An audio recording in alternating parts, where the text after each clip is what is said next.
நான் உங்கள் சிப்பிப்பாறை ஜோதிடர் ஆதிராகவன் ஜெயபாலாஜி.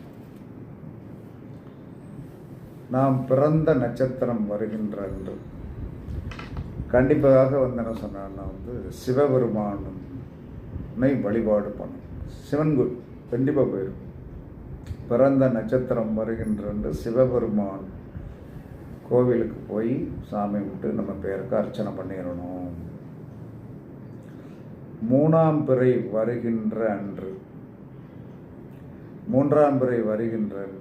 சிவனை வழிபட்டு மூணாம் பிறையை பார்க்க நாம் அத்தனையும் பெறலாம் என்று சாஸ்திரம். இது உண்மை.